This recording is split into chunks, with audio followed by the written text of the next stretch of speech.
قانونو السلام علیکم ورحمت الله وبرکاته. زه به خبره مختصر کوم خو چې دوه درو خبرو لغونتې وضاحت وشي. ویلې چې د قوم ډېر دردېدله ده او ډېره غمځپله ده. او بله خبره دا هغه دی چې منګور خوړله پړې نه ډرېږي. اول دا خبره تاسو ټولو سره چې په نوټ کې وي دا ځان سره ولیکئ چې که یو سړی په ذهن کې 24 ولونه خامخا رسي چې یاره نوروز راغله ده دا بیا څه سیاست کوي مخکې به څه الیکشن یې کوي دا او روان به الیکشن نه کوي. دا چې د قوم په دماغو کې او په هغه کې دا یوه خبره وي چې نوروز که نن راغله ده هغه سیاست ته نه ده راغله. نوروز که نن راغله ده هغه د دغو کورني مجیدونو چې د کوم سوي دي یا مو هغه معزز بزرګان چې هغه په کورونو کې سوي دي په هغو باندې سیاست کولې ته نه ده راغله. چې دا د قوم مشرانو د نوجوانانو د ټولو په نوټ کې وي. او زه به یو دوې خبرې په تنظیم باندې وکړم. خبرې ټولو ډېرې تفصیلي وکړلې. هر یو تنظیم یا هر یو تحریک چې کله جوړیږي د هغه ورځ ته خامخا یو سوچ وي. خیالیه خبره وکړه، تفصیلي خبره یې وکړه. مو مقصد هرګز دا نه ده چې موږ دلته نن راغلي یو موږ یوه مشرانه غواړو چې یا موږ قوم کې یوه فیصله کوو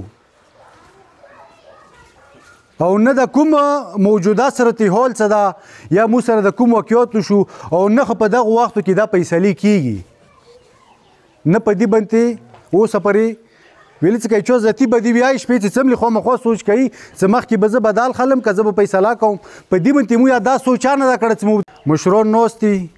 کریم حاجي صاحب خبره وکړه. کریم حاجي صاحب ته مو په 1200 سلام کوو. ویلې چې هغه مو ګورو چې هغه کوم د حالاتو مقابله وکړه ورسره اوضاع لجي وکړله. ډېر د سیمو مشران شته چې هغه په میډیا باندې نه راځي. خو د هغو کردار چې کوم ده هغه که مو ونه منو مو دغو شهداو سره خیانت ده هغه به مو منو. نن مو ته هغه مشران نه راځي چې کوم نه لوړ دي چې په تاریخ کې لیکلي دي د هغو غیرت د هغو سوچ د هغو فکر په تاریخ کې لیکلی ده هغه مو ته نه راځي. نن دا کشر دا خړ پړ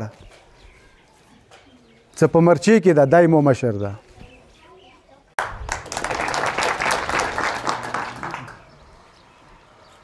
کریم حاجي خبره وکړه چې دا تنظیم به داسې کې موجود وي.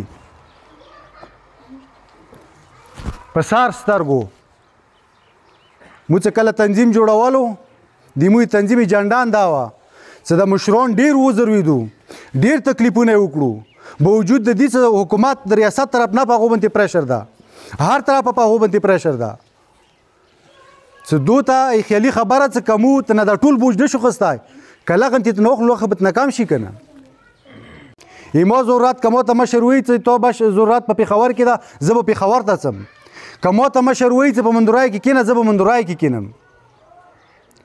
خو خپل یو سوچ چې ما کوم راوړه ده دښمن ما دومره مضبوط ده او دومره سمجیده ده چې هغه سره به زه مقابله صرف د توپک په ژبې نه کوم. هغه سره مقابله څو مخونه دي. نوره زه خبرې نه اوږدوم تقریر نه کوم. دا مو ډېر دا سوالونه به حل کوي چې نوروز نن راغلو. شریف حاجي یوه خبره وکړه چې داسې واخو چې په بازار کې ماته جواب نه میلوېدو. دې شي مو سره احساس شته دا مو منو چې مو په ګران نه وو. خو زه به بیا دا وایم چې ډېرو مشرانو ته پاتې شته ده مو ناست نه یو